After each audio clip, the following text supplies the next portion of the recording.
All right, good afternoon, everyone, and welcome to the webinar. Our speaker today is Dr. Heidi Kohltfarber, and she'll be diving into airway analysis in the dental practice. My name's Adam, and I am your moderator, and I'd like to thank you all for joining us today. All right, Dr. Kohltfarber, take it away.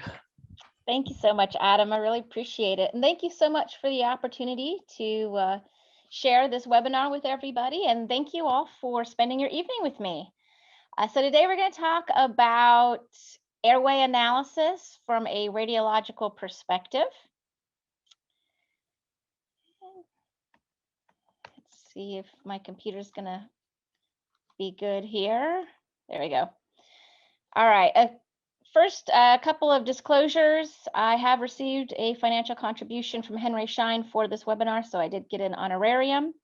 I am a key opinion leader and lecturer for several of the imaging companies and faculty at Sarek Doctors. I am the founder and managing radiologist for Dental Radiology Diagnostics, as well as a new educational website called DRDX Doctors that we are just starting. I have no commercial bias in this particular lecture at all, and the images I have presented are my own. So some of our objectives with this, we want to understand how to look at our CBCTs and evaluate airway concerns, review the airway anatomy, as well as some of the variations of normal and various pathologies that we may see that could cause an anatomical impingement on the airway space. And then we also are going to walk through a couple of fun cases as well. So we're talking about obstructive sleep apnea. This is a fairly common disorder. Of course, we know that it embodies an entire spectrum. We can say sleep disordered breathing. So that's a huge area. One particular area is obstructive sleep apnea. And this involves partial or complete obstruction of the airway space in the presence of breathing effort. So our apnea must be reduced in airflow by about 90% for approximately 10 seconds. Or we have a hypopnea, which is a reduction in airflow by greater than 30% over the patient's original baseline. And of course, this comes up with our apnea-hypopnea index, our AHI index. Obviously, as we're talking about obstructive sleep apnea, it's something that we may be able to see radiographically. It is one of the most common types of sleep disordered breathing. And prevalence in the US varies depending on what research that you look at, but roughly we can say about 2 to 5% of women and 3 to 7% of males. We feel the majority of sleep disordered breathing remains undiagnosed in about 93% of effective women and 82% of effective men. So that's a huge population out there that is not being treated.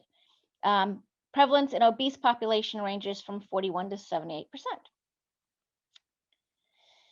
So when we're looking at various questionnaires and that sort of thing, we can look at one called, for instance, the Epworth Sleepiness Scale. There's a couple different sleepiness scales.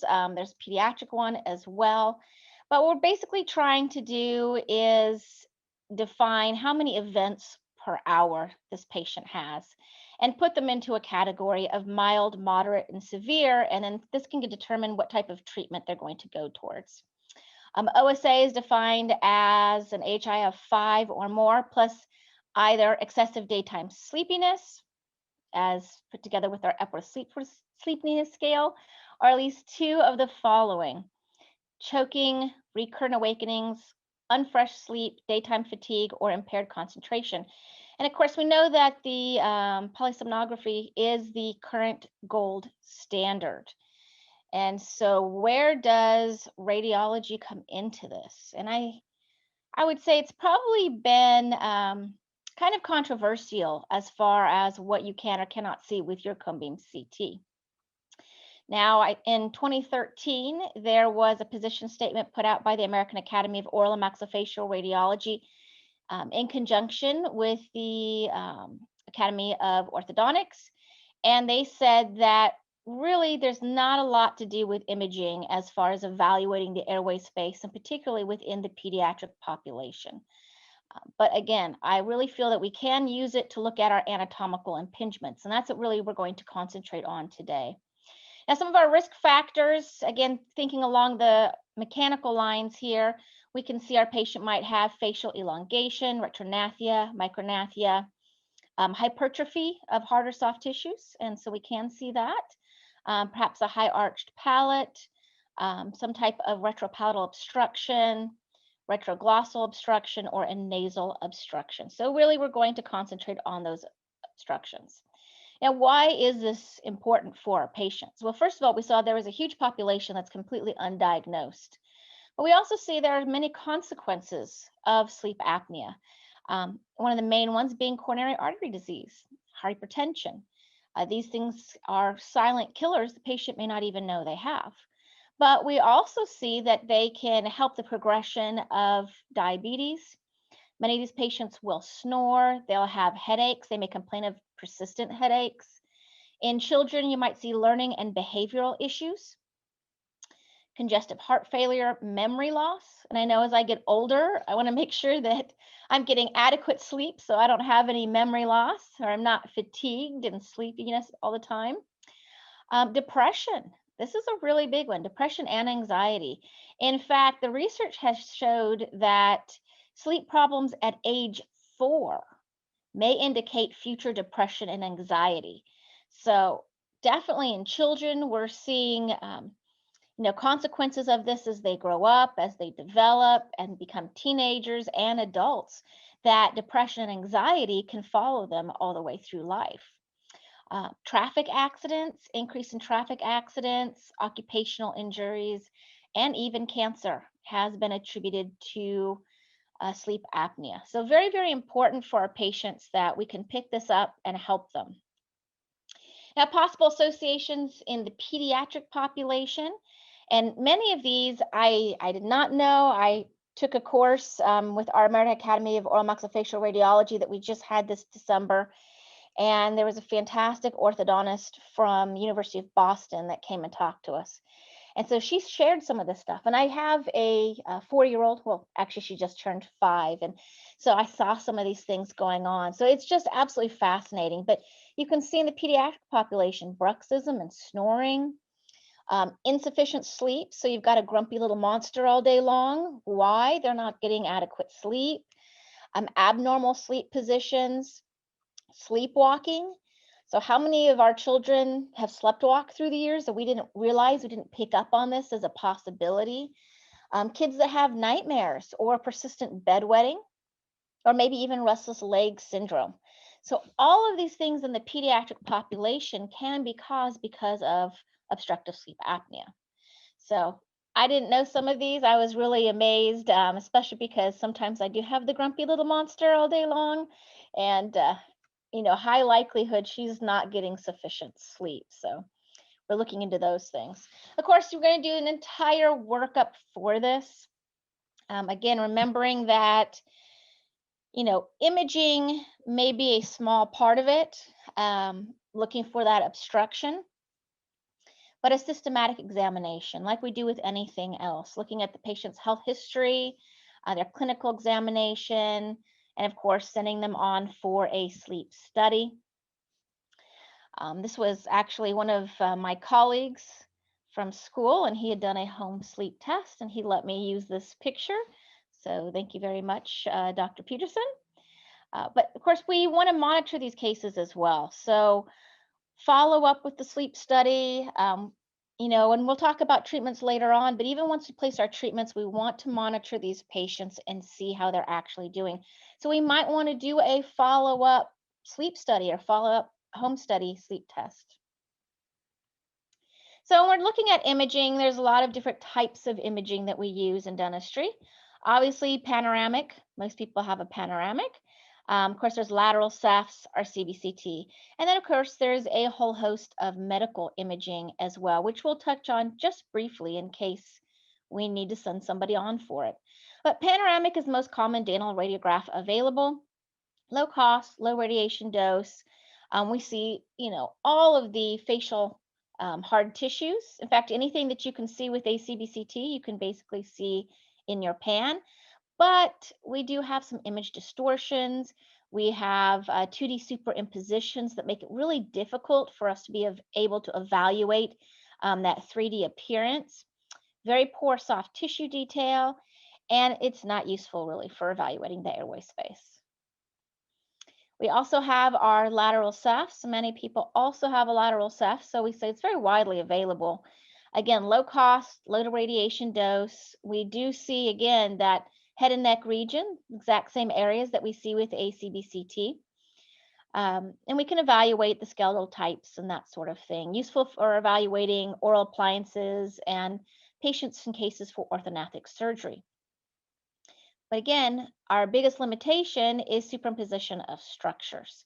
So it makes it very difficult for us to be able to truly evaluate what's going on within that airway space. We have our cone beam CT available in many dental offices. We can evaluate all three planes. It has high spatial resolution. We have isotropic voxels, which means we have little cubes so that we can see every single one of our three planes quite nicely. We have a 1-to-1 ratio because of that. This is a lower cost and lower dose than a medical CT. We are able to accurately measure cross-sectional area and volume. We have metal artifact reduction when we compare it with our medical CTs as well, and useful in evaluation of oral appliances and orthodontic surgery. But it does have poor soft tissue contrast, so we really can't differentiate the soft tissues, but we can see mass effect of soft tissues. We do have beam hardening artifacts. Overall, yes, we still do have them. We might have some noise in the image. And, it is head and neck only. We also have some patient positioning. So it is possible to have patient positioning errors. We say sitting or standing, and I would recommend sitting with the patient or putting the patient in a chair and maybe just rolling that underneath of the CBCT. We know that a seated patient is going to be more stable. It's going to have less motion than a standing patient. We also want to make sure the patient's not in the process of swallowing, because that's going to introduce motion artifacts, and when we're concerned about evaluating the airway space, we want to make sure that we don't have a swallowing motion artifact. All right, moving on to medical CT.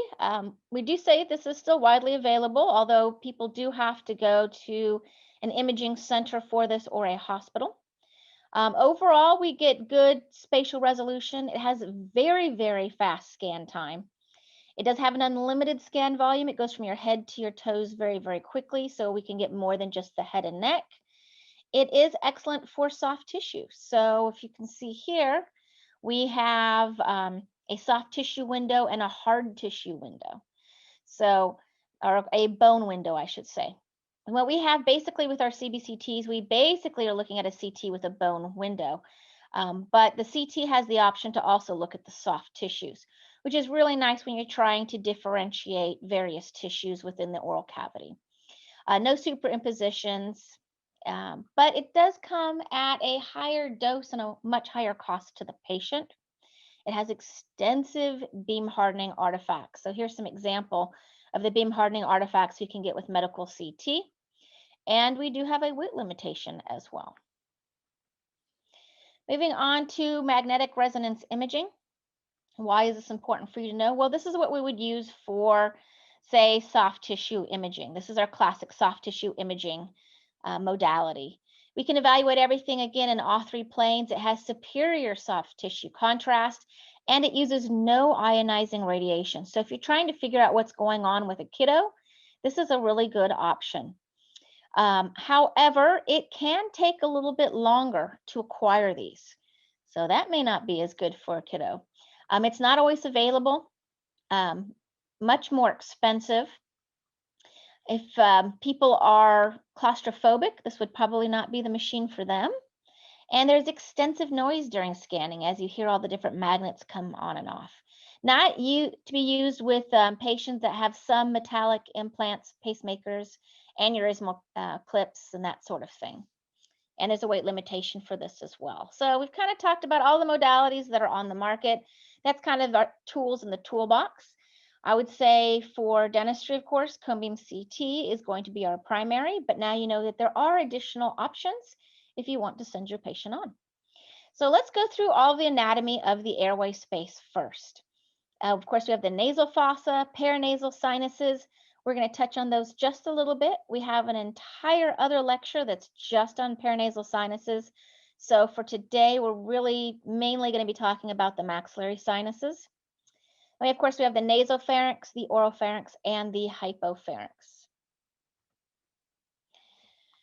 So when we're looking at our airway space, we can see we have our nasopharynx, and that's going to go, well, a couple different areas actually. So the nasopharynx, there's also the velopharynx. So it depends on how we're going to break it up.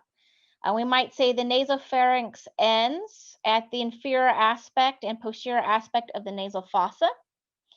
But we can also include this little velopharynx area as part of the nasopharynx and say that it extends to the inferior aspect of the soft palate. And so our nasopharynx can be separated into two parts, nasopharynx and velopharynx, and you may see that. Then we have our oropharynx, which is going to start at the inferior aspect of the soft palate and extend down to the base of the epiglottis. And the hypopharynx is going to start at the inferior aspect of the epiglottis, and it's going to extend down to the inferior aspect of the cricoid cartilage. So let's look at it over here. This one, I went ahead and segmented everything out. We can see we have our nasal cavity. We have our little adenoids right up here, or adenoid.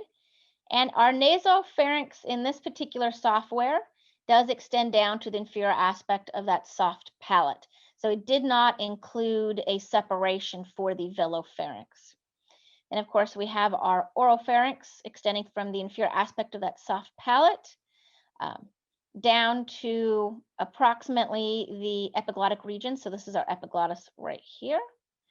And the hypopharynx from the base of the epiglottis down, it actually encompasses down to the inferior aspect of that cricoid cartilage. We can see, of course, we have our lingual tonsils. We also have our laryngeal vestibule, our glottis, and our subglottis. And then we've got some calcifications, some calcified cartilage that we're going to talk about in some of our other images. So this is coronal sections. And so here we have a segmented version with our soft tissues enhanced, or here we have our cone beam CT. So we can compare the two of them. Of course, we have our adenoid region right up here. We do have something called torus tubarius. This is a little outcropping of tissue, and you're going to see this from several different angles. And this is all encompassing within our nasopharynx. So our nasopharynx includes the torus tubarius, the adenoids. It's going to include something called the fossa of Rosenmuller, which we'll talk about, and the drainage of the eustachian tube. So that is all encompassed within our nasopharynx. Then we're going to move down into the oropharyngeal region, and that encompasses both our palatine and lingual tonsils. And so those would be the main structures in this particular area, but also the submandibular glands. So kind of encroaches on that area. Moving down into our epiglottis, we're hitting our hypopharynx right here, and we can see our laryngeal vestibule as well. So there's our little epiglottis and our laryngeal vestibule. All right, so this is the nasopharynx in an axial section. So we're up at the top. This is the nasal cavity. So directly posterior to that, we have this region here that we will call the nasopharynx. And you have these two little outcroppings of tissue called torus tubarius. Anterior to that, we have the eustachian tube ostium, or the drainage of the eustachian tube in this particular region. And posterior to that, we have another little area. This is called the fossa of Rosenmuller. This is actually a board question. This is an area that our nasopharyngeal carcinomas like to hide out. So we always do want to look at that. Look at symmetry as we're going down through our scans. And our adenoids are back in this region right here. There are three considered blind areas when we're looking at the airway space. One of them is the fossa of Rosenmuller. The other is the base of the tongue, and the third is the piriform sinus, which we'll talk about later on as well. And those are called blind areas because ENT, even when they scope, cannot necessarily see those areas.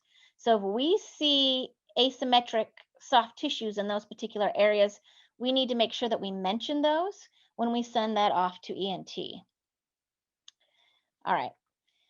I do want to spend a little bit of time on the hypopharynx. It tends to be an area that we're not as familiar with, but we do see it with our CBCT. So I'm going to start up here with our oropharynx, which is what we're most used to seeing.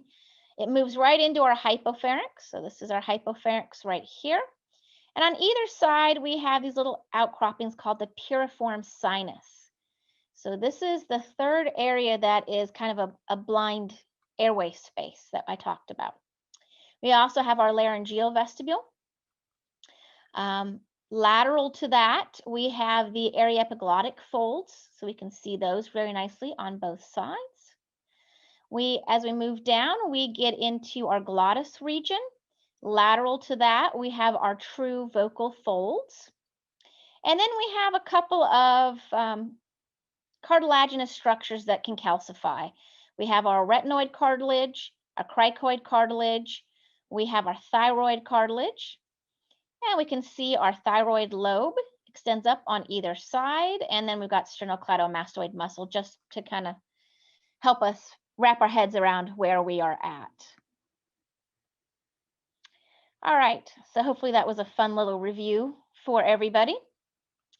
Let's look at the nasal fossa and move our way through the airway space as far as the anatomy goes. First of all, the nasal fossa, we have lovely little turbinates. So you can see our little turbinates right there. We have our nasal septum.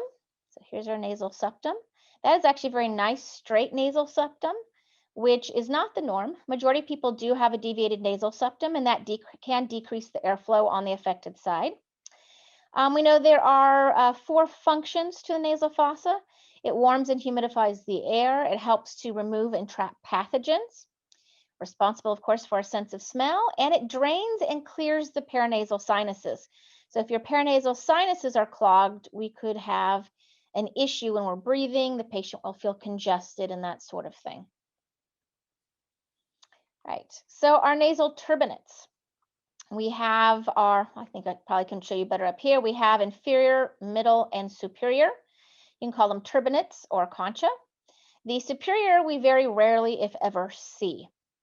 So usually what we're looking at is our inferior and our middle. Now we can have variations in the size, and we'll talk about that a little bit later on, whether we're actually looking at congestion or not. Maxillary sinuses, these are our nice air-filled cavities. We're very used to seeing these, and most of our CBCTs will catch the maxillary sinuses, which is why I wanted to make sure that we did talk about this today. Now our sinuses, when we are little, are actually very, very small. So this is about the size they are in a 1-year-old. As we grow and develop, they pneumatize and expand down. And that gives us the shape that we have for our maxilla. It also deepens our sound, allows us to breathe a little bit better. Now, it's not unusual to find a rim of mucosal thickening around the sinuses. So 1 to 3 millimeters of mucosal thickening rimming the sinuses is considered a variation of normal. What we want to look at, what we're concerned about, is the drainage pathway. And with that, we have a little opening here called the ostium. Now, this entire area is the osteomeatal complex. So that will consist of both our little uncinate process, our nice little ostium here, and all the way on up. And so this is what ENT is really going to be concerned about when we're looking at our images. We want to make sure that the ostium is not blocked. So when I look at my CBCT, yes, we can see our whole little osteomeatal complex very nicely with our CBCTs. So you will be able to see that. Again, we're going to evaluate that area, make sure that that area is not blocked. Actually, if the ostium becomes blocked, the sinus can act like a pathological cavity in and of itself. and it can start to expand in size and destroy cortical borders or displace cortical borders. And so when you start seeing displacement of cortical borders, we know that we have something called a mucosal. So that is definitely something that definitely needs to be sent on to ENT. So here's some other examples with our CBCTs. We can see this is our nice little ostium. We've got our nice little uncinate process right here as well. So this whole part is that osteomeatal complex. You can see our little middle meatus right here next to that middle turbinate. There's our inferior turbinate. And of course, these are ethmoid sinuses as well. And so we will have drainage from the anterior ethmoid air cells, frontal sinuses, as well as our maxillary sinuses. All that will extend out through that little middle meatus. And this tends to be a key factor in the pathogenesis of chronic sinusitis. It can be vulnerable to trauma during surgery as well. So something to kind of think about. All right, so let's move on. We have our nice palatal-glossal airway space. You can see that very nicely. Now, one of the things I do want to point out with this, if we are interested in evaluating the airway space, first of all, we have to realize this patient is not in a supine position. We are only able to evaluate that airway space in a patient that is seated or standing. So that is going to affect the accuracy of that airway space. But something else that can affect it is the location of the tongue. So you'll notice that this tongue is posteriorly positioned. When the tongue is posteriorly positioned, it's going to posteriorly position all of your soft tissues as well. And so it's going to further decrease the accuracy of being able to evaluate what that airway space looks like. Sometimes we see people say, well, go ahead and put your tongue up to the roof of your mouth, just like they do with a panoramic image. And again, that's pushing all of those soft tissues back. So the ideal would be for the patient to be biting down in MIP if possible, with their tongue relaxed against the lingual aspect of those anterior teeth, or however they do it in their natural position. So we can have them swallow several times, relax their tongue. You might even want to have them hold their breath for a second so we don't have any motion as well. All right, again, our tongue, we talked about that. Now, again, this is a great picture for showing that we can't differentiate soft tissues. We've had several scans that have been sent in because it looked like there were air bubbles under the tongue, but the clinician was sure that we had a multilocular lesion under the tongue. Well, if we had a multilocular lesion under the tongue, we actually couldn't see that with our CBCTs because we can't differentiate those soft tissues. So if it looks like you have airway space under the tongue or air bubbles under the tongue, you do have air bubbles under the tongue. So I always feel bad charging for that one. All right, our soft palate, we can see where that is. Now, we can't see, for instance, if you were to look in the front of the patient coronally, if you're trying to think about, how large are some of our structures, if you're wanting to do like Malin Patty and that sort of thing, you can't do that with cone beam CT. That really is more of a clinical visualization. So just to let you know that. And even the same thing when we are looking at the size of our tonsils as well. So using the various classification systems for evaluating our tonsils, cone beam CT is probably not where you're going to evaluate that with. You're going to evaluate that clinically looking in the patient's mouth. Right, our nasopharyngeal airway space, and we talked about this already. We looked at our nice little segmented images. But again, we can see very nicely that we do have our little torus tubarius. We have the drainage of the eustachian tube right through here, through the sinus of Morgagni. And then we have our fossa of Rosenmuller. Again, remember, this is one of those blind areas where we can have nasopharyngeal carcinomas or squamous cell carcinoma in this particular area. What we would see is gross asymmetry with the soft tissues. So this area should be fairly symmetrical as you're coming down through your CBCTs. Even if you don't remember the anatomy that's here, just remember that this area is fairly symmetrical in appearance, unless the patient is swallowing. And so we can go ahead and say, oh, wow, maybe the right side looks very, very different than the left. And that can lead us to go ahead and send that patient on for additional imaging or evaluation with ENT. Oropharyngeal airway space. Again, remember that it is comprised of our palatine tonsils and lingual tonsil. We also have, of course, submandibular glands that are abutting the lateral aspects of that. Our parotid glands are out here. Just getting the touch of those right there. Right. The other thing I need to point out is this posterior pharyngeal wall. We want to make sure that we capture the posterior pharyngeal wall within the CBCT if we are interested in evaluating the airway space. The way that the software works when you are doing your segmentations of the airway space, it has to see that edge of the posterior pharyngeal wall in order to be able to truly evaluate the gray values that it's seeing within the airway space. So if we don't get this posterior pharyngeal wall, you'll notice that you won't get airway segmentation. If you wonder why, it's because you did not encompass all of that anatomy. The software needs to see those edges. We can also see, of course, sometimes, especially if we have ossification of the anterior longitudinal ligament, or if we have some little osteophytes in this area and within the cervical spine, you'll notice that the posterior pharyngeal wall kind of pouches out and starts to encroach upon the airway space as well. So that can also be a cause for a limitation in the airway space. Moving down to the hypopharynx. So we talked about our little epiglottis right here. Anterior to that is called the vallecular space. So the vallecular space, as well as our little piriform sinus, which you can just catch a little bit of on the side right here on the right-hand side. These are two areas that are, again, are part of our blind airway space. The vallecula is right at the base of the tongue. So if we're going to say, what are our three areas? Again, fossa of Rosenmuller, base of the tongue or the vallecula, and that piriform sinus are the areas that tend to be our blind airway spaces. So if we see gross asymmetry within these particular areas, we want to go ahead and ask the patient, do you have a persistent sore throat, difficulty swallowing? We might want to go ahead and send them on to be evaluated by ENT. It's as long as there's not a swallowing motion artifact with that.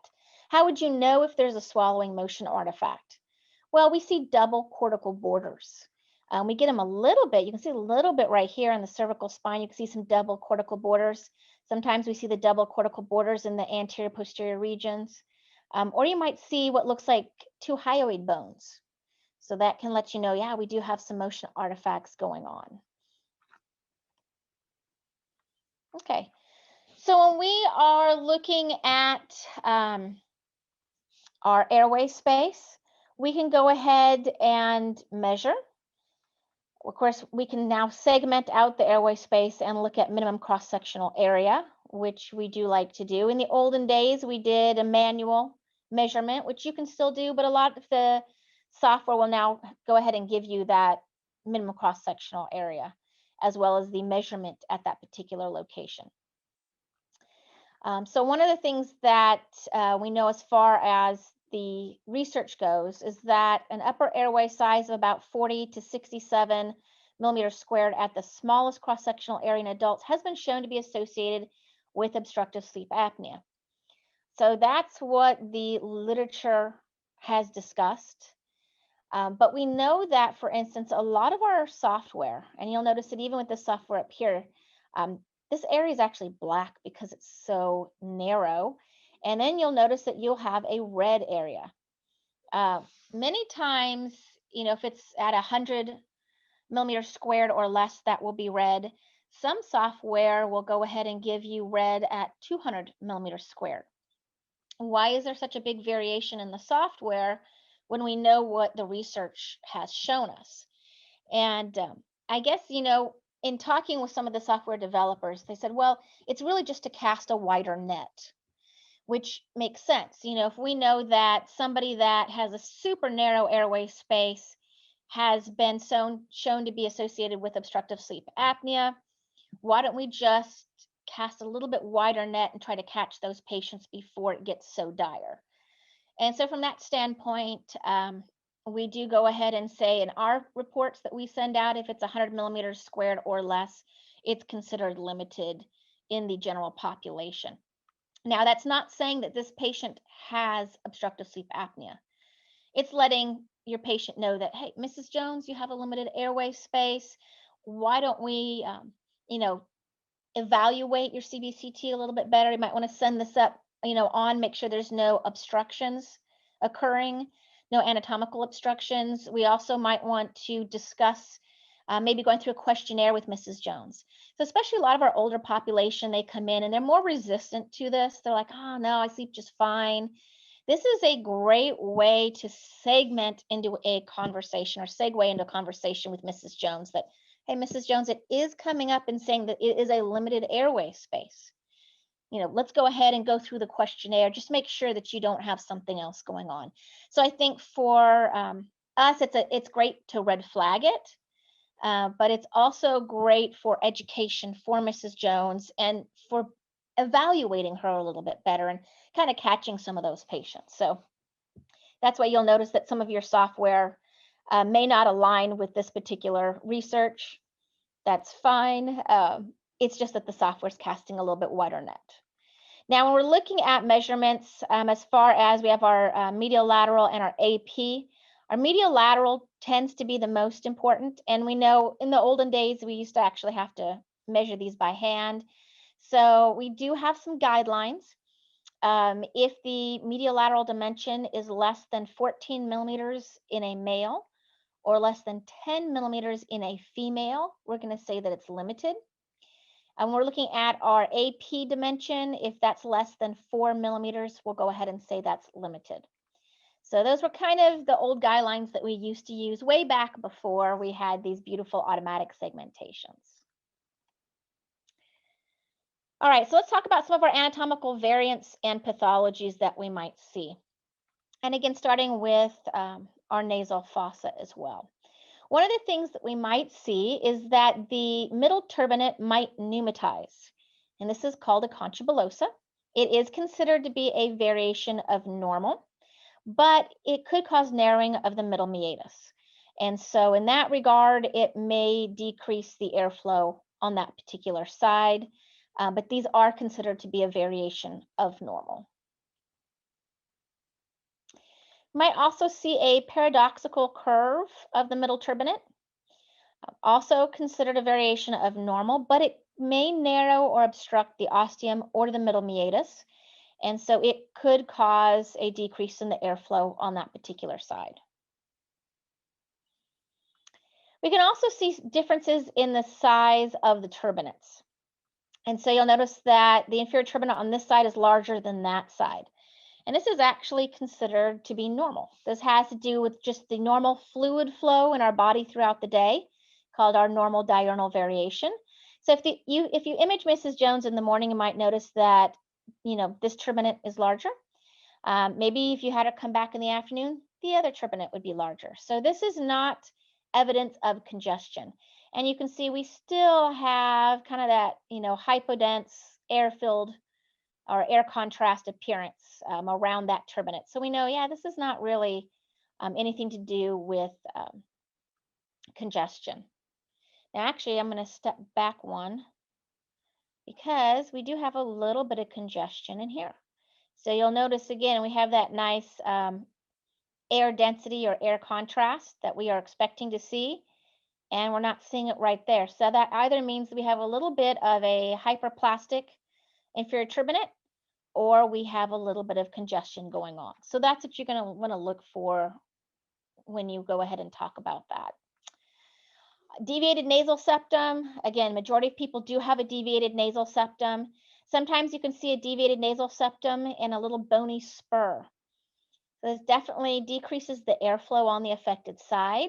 If this patient is having difficulty breathing on one side or the other, you would go ahead and send them to ENT and they can go ahead and fix this for them, and they'll be able to breathe a whole lot better. We can also have, as I was talking about, that hyperplasia of the inferior turbinate and the choana. The choana is just the posterior aspect of that turbinate. It's called the choana. So you can see that we definitely have hyperplasia in that area back here. We also have it up here. And you'll notice again, we don't have that air density or air contrast density that we really would like to see. It is encompassing the entire inferior aspect of the nasal fossa. And so this patient is going to have difficulty breathing on that particular side. You do want to go ahead and send them on to ENT and have that looked at. Nasal polyps. So we can get these little soft tissue polyps within the nasal fossa. And these are usually benign soft tissue growths. They appear more like a teardrop or a grape appearance. And it might be the result of chronic inflammation from a history of asthma, recurrent infections, or allergies. Now, small polyps are generally not a problem, but if they are a larger one or they're causing blockage of the nasal passages, then they do need to be sent on to ENT to be looked at. Now, certainly if you have a large polyp, you're going to want to send that on. You might actually start to see displacement of tissues. Now, the thing that we always are concerned about are, what if it's cancerous? And for those, and I might have put one in here actually, but those tend to extend from the nasal fossa and through the ostium, and you'll see them extending from that nasal fossa and hanging into the sinus. That would be something I'd be a lot more worried about than a little nasal polyp in this area. But again, it could be a reason that the patient's having difficulty breathing. Now, again, we can't differentiate soft tissues, and this was a small volume, but you can see we do have a polypoid mass within the nasal fossa, and it's bilateral. It's extending across. We do have some destruction of bony and cartilaginous tissues. So this is definitely one of those that we'd be concerned about. We don't like destruction of hard tissues. That tends to make us quite concerned that something may not be benign, that we might be moving into a more malignant category. So with something like this, we definitely want to send this on to ENT. This patient came in and they said that they just felt really congested. They were having a difficulty breathing. So this definitely encompasses something that we might see. Let's talk about our sinusitis as well, because certainly that's a reason that people have difficulty breathing. So here we can see air bubbles or a multilocular appearance within the sinus. This was actually sent in because I thought that there was a multilocular soft tissue lesion. Again, if there was a true multilocular soft tissue tumor, we wouldn't be able to differentiate some of our soft tissues. We would have to look at the hard tissues to determine what we're really looking at. So if you see this air appearance, first of all, we can go ahead and put our crosshairs on it. We can look at it in all three planes. And you see we do have some nice little waves. So this tells us we have active secretions. Here's another one, great bubbly appearance, letting us know we have active secretions. The other thing that we want to look at is our cortical borders. Make sure that they are nice and smooth, intact. We don't have any thickening or sclerosis. In fact, we do not with this, and it lets us know that this is an acute sinusitis. So if you're trying to determine whether this is something the patient's had for a long time or not, that looking at your cortical borders can really help you. Now, over time, if you were to continue to have sinus issues, what the body's going to do is exactly what it does for all inflammation, and it's going to start laying down additional bone, trying to wall off that infection. And that's what we see with our chronic sinusitis. Now, more properly termed, these are rhinosinusinuses because it's an entire drainage pathway issue. It's not just a sinus issue. So these are actually rhinosinusitis. But when we're looking at this particular case, it's very easy to be able to compare the left side to the right. We can use symmetry very easily. And you'll notice, ooh, that looks definitely thickened and sclerotic compared with the other side. And when we're looking at our coronal sections, we can actually see this additional bone that's being laid down by the body, trying to wall that off. So your body is absolutely amazing, does amazing things. But this does let us know, yeah, this is chronic. This has been there a very, very long time. We also see some little calcifications floating within that mucosal thickening within the sinus. And these could be dystrophic calcifications because we have long-standing stagnant mucus. but it could also let us know that we have a fungal infection. And we really can't tell the difference between a fungal infection and dystrophic calcifications with our CBCTs. And so this is definitely something we're going to want to go ahead and send on. Now you'll notice something interesting. This osteomeatal complex is enlarged. What happened? Well, this lets us know that this patient has a history of sinus surgery. So when I talked about how ENT is very concerned about this whole osteomeatal complex, that's our drainage pathway. So if the patient's having issues with drainage, they will go in and enlarge the drainage pathway, which makes sense. So if you see an enlarged drainage pathway, we know patient already has a history of sinus surgery. Even so, this particular case, we're going to go ahead and send them on, make sure they don't have a fungal infection going on. And sometimes we see both signs together. So here we have thickening and sclerosis of the cortical borders. That lets us know, hey, this is chronic of some nature. But we also have a bubbly appearance. So that tells us, well, that's acute, right? That's active secretions. So this is an acute exacerbation of a chronic rhinosinusitis. In this particular case, if the patient is complaining of sinus symptoms of longer than 2 weeks duration, we'll go ahead and send them back to ENT. Typically, they want to wait about 2 weeks to see these patients, just to rule out a bacterial or viral infection. And this is a pansinusitis. Every one of these patients' sinuses are full. This poor patient cannot breathe. Definitely we want to refer this to ENT. They're going to need to get some things cleaned out because they can't breathe at all. So again, when do we refer these cases? Well, I think we talked about that fairly nicely as far as our chronic cases or even an acute case if it has persisted for longer than 2 weeks duration, the patient's still having issues. We do go ahead and rule out any odontogenic source. Very important for us to do that before we send that on to ENT. But we've seen some great collaborations between ENT and dentists just because we're all seeing the same thing, and we were always part of the medical community before, but I think this technology really helps bring that into play for some of our medical colleagues. So you do see a lot of things in the sinuses. You probably are going to be referring to an ENT.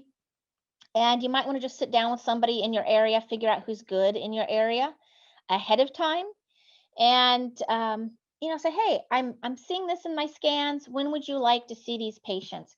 When one sinus is blocked, when multiple sinuses are blocked, when we know that it's chronic, that sort of thing. And I think this will be a really nice relationship. We've seen some really nice relationships between dentistry and ENT over the years. All right. We talked about the enlarged osteomeatal complexes as well, letting us know that, yes, we do have a history of sinus surgery. Patient has extensive pneumatization, which is completely normal. So this patient is breathing well. We can also see a mucosal, and I talked about that a little bit.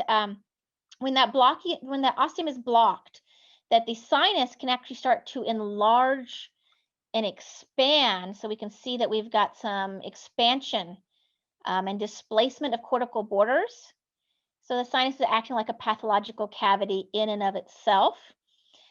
This particular case looks like we had some orthognathic surgery and we may have had some issues in the sinus because of that. So some of these that we see are iatrogenic in origin.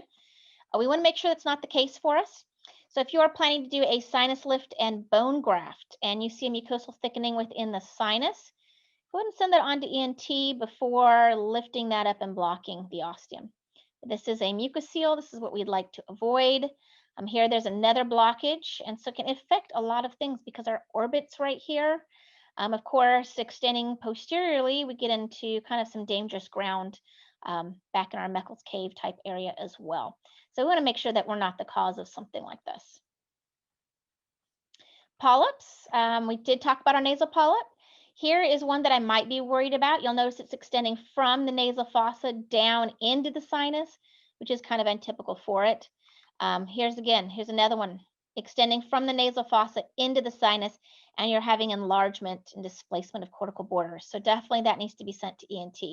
Small little polyps like this is super common. We see that in about 80% of the population.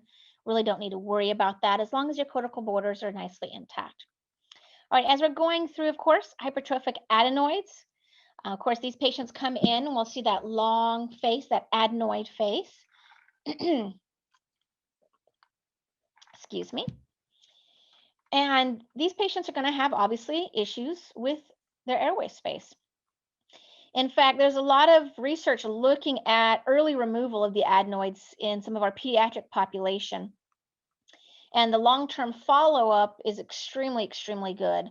And so being able to catch the hypertrophic adenoids early on can make a huge difference for your patient. And it can avoid kind of that long adenoid face as well. And so if we catch that early on before we've really had any sort of an orthodontic type issue, get that removed, it's a really good thing for our patients as well.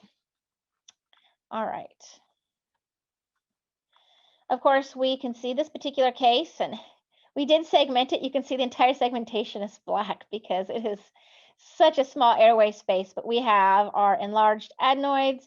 We have grossly enlarged palatine tonsils as well. So definitely want to send this patient to ENT and go and have that removed. That will make a huge difference in the life of our patients, and even occlusally speaking for our patients, going to make a very big difference. Right, we can see tonsillitis as well. So if the patient is sick, if they've had a history of a sore throat, you might see something such as acute bacterial tonsillitis. This, we're almost starting to get our kissing tonsils. So definitely want to go ahead and send them to go get some antibiotics and be looked at by ENT for possible removal. In fact, I believe if you get tonsillitis 4 or more times a year, they'll go ahead and remove those tonsils. So we can also see enlargement of the lingual tonsils, which is kind of interesting. You know, sometimes our patients have had the adenoid and palatine tonsils removed, and they come back later and they're still having difficulties with breathing, still having some obstructive sleep apnea going on. Why? We can actually get a compensatory enlargement of the lingual tonsil when our palatine and adenoid tonsils have been removed. And so something to think about, you know, just keep that in the back of your mind.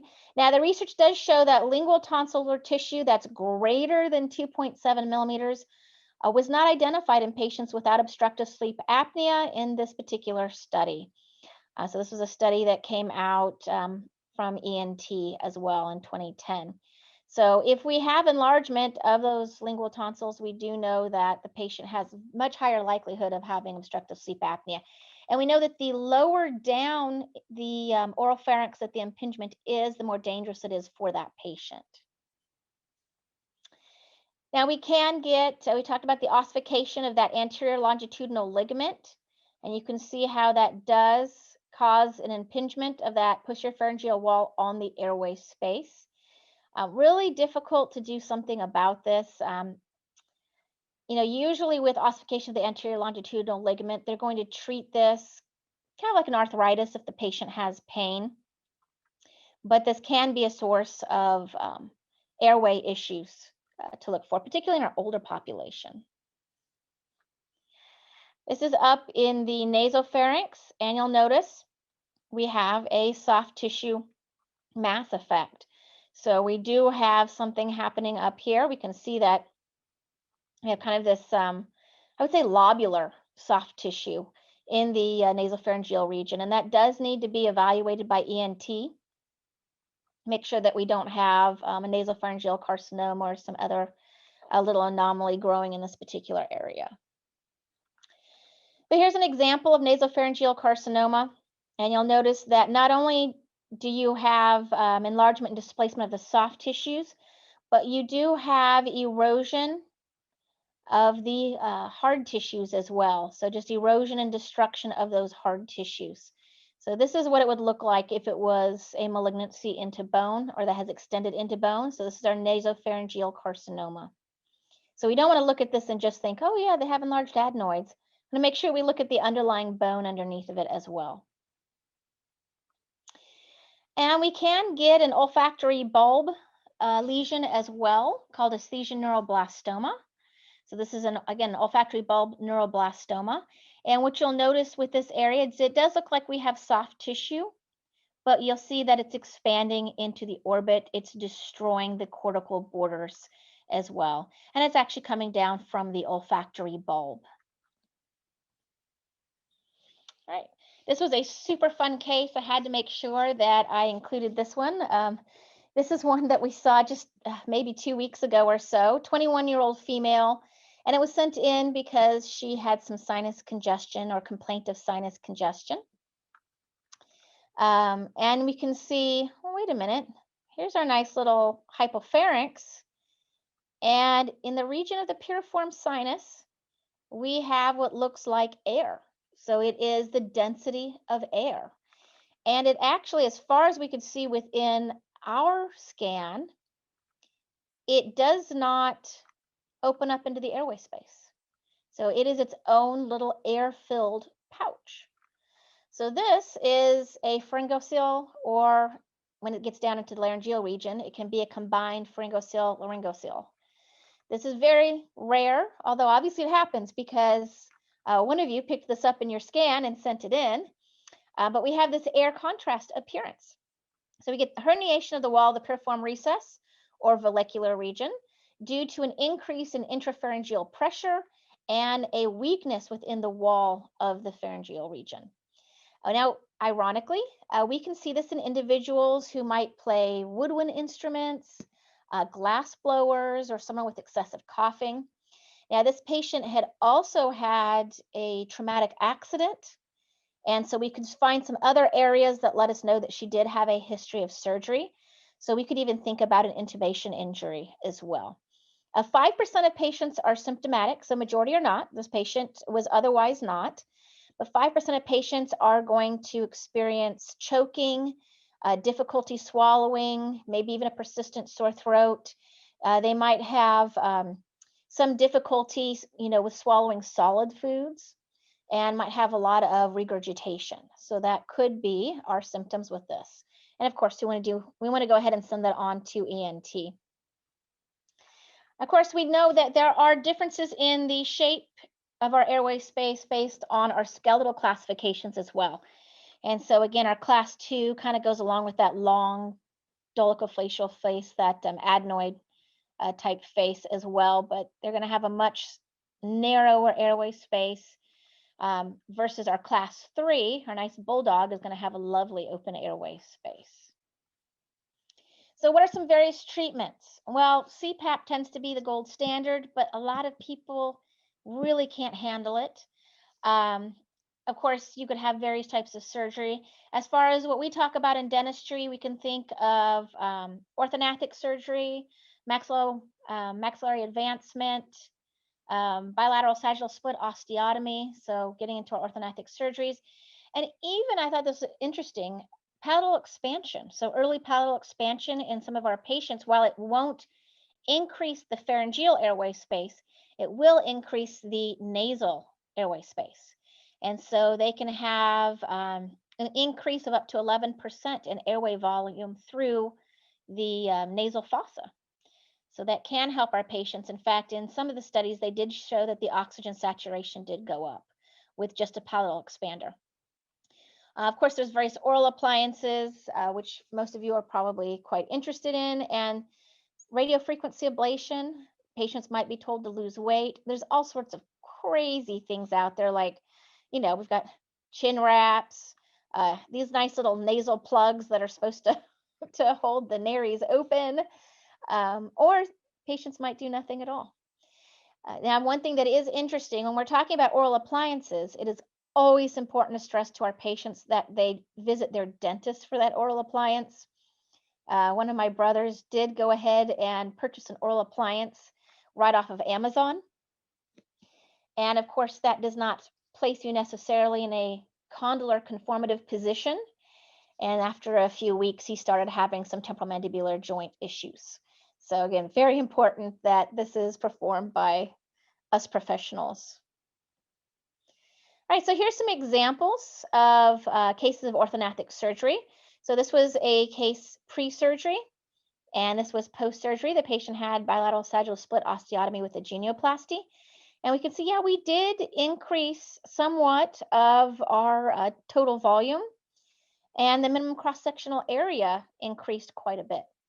We're talking about pharyngeal airway volume. What is normal? There's quite a variety in the research. However, we tend to think of a total volume actually of about,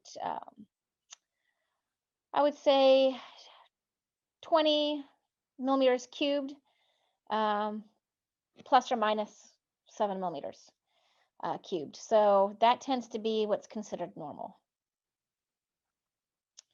All right, here's another one, pre-surgery and post-surgery. This had a maxillary advancement with bilateral sagittal split osteotomy. And we can see, yeah, we did get a little bit more pharyngeal airway space with that.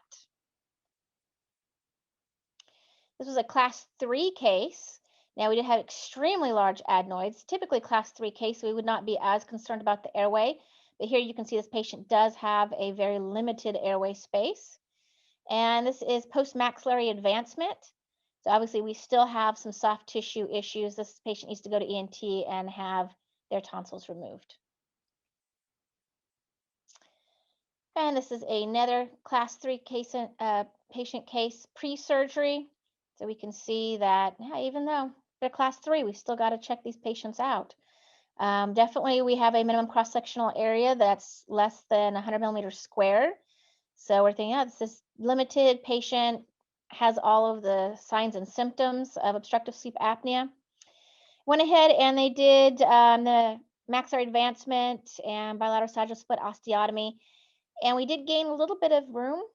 May not be as much as we would like, so we might think about some other options as well for this patient. Right, so when we're looking at our sleep appliance workflow, if we're just considering appliances with without orthodontic surgery, one of the things that I really like is the ability to take the TMJ into account. So, if we can go ahead and titrate these patients in a manner that allows us to find the optimal condylar conformative position, or if we can have maybe a two-way adjustable appliance, I really like those as well, because that way we can go back after the fact and we can reevaluate that patient case and readjust them if we need to. So one of the things we always want to remember is take our temporomandibular joints into account. Way back when, I used to place these things as a general dentist before I knew much about all of the research that was out there, or before the research was even done. And we really didn't think about the temporomandibular joints. But a lot of research coming out, of course, letting us know that there is a correlation between patients having temporomandibular joint disorders and being diagnosed with obstructive sleep apnea. The research lets us know that the treatment for obstructive sleep apnea occurs about 6 months before the temporomandibular joint disorders. And so it lets us know maybe we're not placing them in a correct position. It also, we were able to see some of the osteoarthritic changes or the various changes occurring within the hard tissues of the temporomandibular joint within about 6 months. But a lot of our clinicians will let us know, well, hey, if I didn't have the conium CT to evaluate the condyles with, it can take people up to 3 years to realize that there's an occlusal difference. And those, of course, would be in patients that don't necessarily have a lot of TMD symptoms or that ignore those TMD symptoms. So always want to take the temporomandibular joints into account. Of course, there's fantastic software. It comes with many of your machines, or actually I think CCAT Air is independent, so it can be purchased separately as well. But this will go ahead and automatically segment out the airway space, give you the minimum cross-sectional area, your volume, that sort of thing right away. And of course, we can monitor patients with this as well. So this is what the patient looks like with no appliance. And we can see how they've opened up wearing that appliance. So you can show Mrs. Jones, hey, we've been able to enlarge this airway space with this particular appliance if you utilize that at night. All right, again, we talked about obstructive sleep apnea and the correlation with TMD and having it within a condylar conformative position. And this is some of the research that was done looking at that. This was the OPERA cohort, which is a fairly large cohort. And again, the studies support a significant association of obstructive sleep apnea symptoms and TMD, with prospective cohort evidence finding that OSA symptoms preceded the first onset of TMD. And again, there was about a 6-month time period within there. Thank you guys so much. I really appreciate your time. Are there any questions? All right, couple questions for you. Let's see. What is the normal airway space for a pediatric patient? That is a fantastic question. Fantastic question. And it's something that we've talked about a lot. It was definitely discussed at our last Academy meeting because, it's always nice to have guidelines. According to, the Academy, as well as majority of orthodontists, they say there's actually no guideline. In fact, many times they say that imaging is really not helpful for the pediatric population. Now, I just showed you all the reason that it was helpful because you can see anatomical impingements. But as far as guidelines go, there are no actual pediatric guidelines. So when we write up our reports, we will tell you what what the limited cross-sectional areas are, minimum cross-sectional area is in the adult population. Obviously, that's going to be smaller in the pediatric population, but there is not any research that gives us any guidelines. So that is a great question. All right, lots of folks asking for the recording. We did record. We'll get that out to you via email within 1 week. Just needed to make that plug. All right, what about oral and maxillofacial surgeons doing the work? You seem to suggest only ENT. Absolutely, it can be oral maxillofacial surgeons. Now, I talked about ENT because I'm talking about areas up in the nasopharynx or the hypopharynx, and that might be outside of, the particular field. Also, we see so many things within the sinuses, but surely that does not have to be limited to ENT. And I would say really, especially if you're going to refer to somebody in your area, refer to who is good. Sometimes ENTs are excellent in your area, and sometimes oral surgeons are excellent in your area. Certainly, I know you already probably have a relationship with your oral surgeon, so that is great. But for some of the stuff that we saw within the nasopharyngeal region and that sort of thing, you would probably want to know a good ENT as well. What are you looking for in CBCT when the patient is wearing their appliance in terms of the condylar positioning? As in, where is a good condylar positioning or position that will not cause dysfunction for the patient?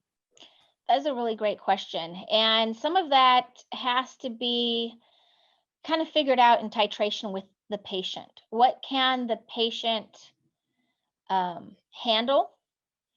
And how are we going to be able to move it to not cause any type of damage?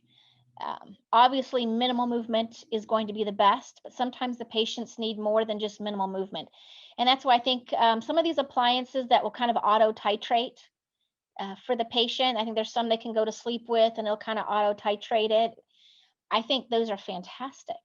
But with any of them, I would just say go ahead and follow up. Once your patient's comfortable with where they're at, follow up with a scan in maybe 6 months to a year and see if there are any problems happening.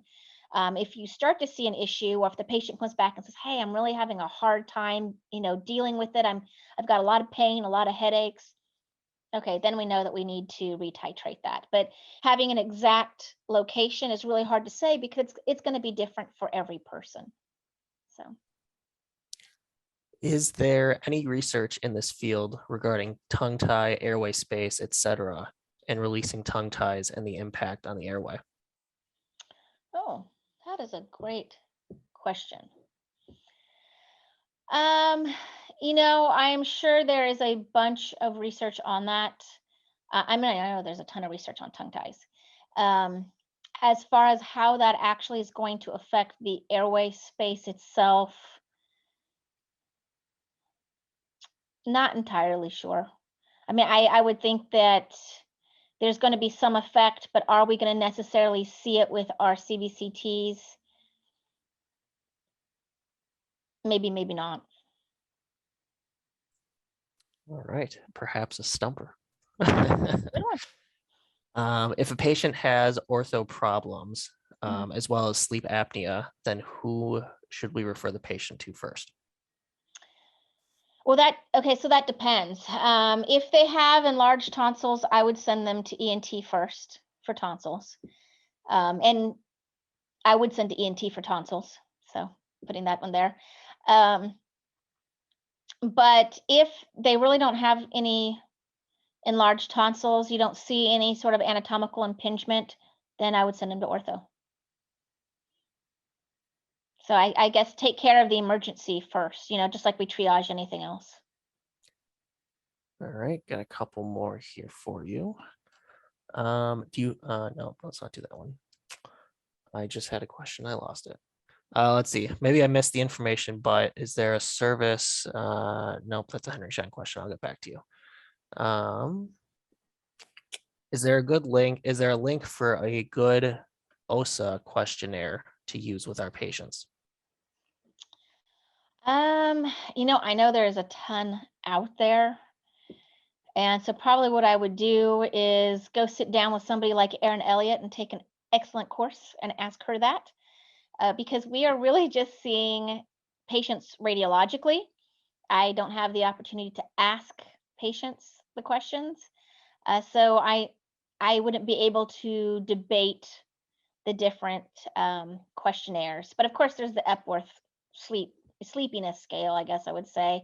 That's kind of a foundational one. I think we used that way back when, but there may be more out there.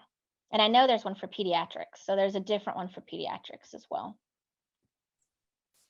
What have you found in terms of reliability and efficacy of mobile CBCT companies doing airway scanning? Well, I think it would be just like anything else. You want to make sure, of course, that the patient would be seated, that we don't have motion artifacts, which can be an issue sometimes with some of the mobile ones. The other thing you want to make sure is who is reading the scan, whether that's going to be you or somebody else. But some of the mobile units have various contracts with maybe even medical radiology, musculoskeletal radiology. Now, certainly that's not a bad thing. They're going to know exactly what they're looking at, but you may not get all of the airway segmentations or maybe the thoughtfulness that you would want. And in that case, you want to make sure that they are sending it to oral maxillofacial radiologist.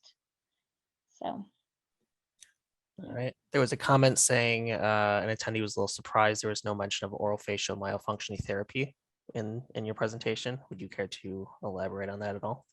well, we're really looking at the probably the hard tissues and soft tissues of the oropharynx. We're looking at things that we might be able to pick up on from a CBCT, and that's not going to be something that we're going to be able to pick up on from a CBCT.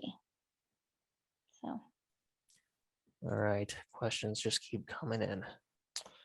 How many of these patients are being referred for myofunctional therapy? I guess a follow up on that. I don't know. We talk about what we can see radiologically and send that on to our clinicians, and then they can refer from there. We can just say what we see, and we're not going to infer beyond that. All right. We'll do one more here. If anyone does have questions that we did not get to answer, please email webinars@henryschein.com and I will work with Dr. Kohltfarber to get an answer to you. All right, last question. Do you have a protocol for follow-up sleep studies to check effectiveness of any oral appliances or surgeries to open airways with patients with OSA? Yes, I mean, definitely we showed some of the pre and post as well. Now, some of that pre and post was done with a stability study grant that was at Chapel Hill, UNC Chapel Hill. And in that case, they looked at the orthodontic surgery cases, pre-surgery, 3 months after, 6 months after, a year after. And that can kind of seem like overkill, but they were looking not only, at airway space, but also at condylar resorption. And so they were trying to, I guess, segment out and determine the degree of condylar resorption. So that's probably why they took so many. Certainly with a pediatric population, we're not going to want to do that in the general population.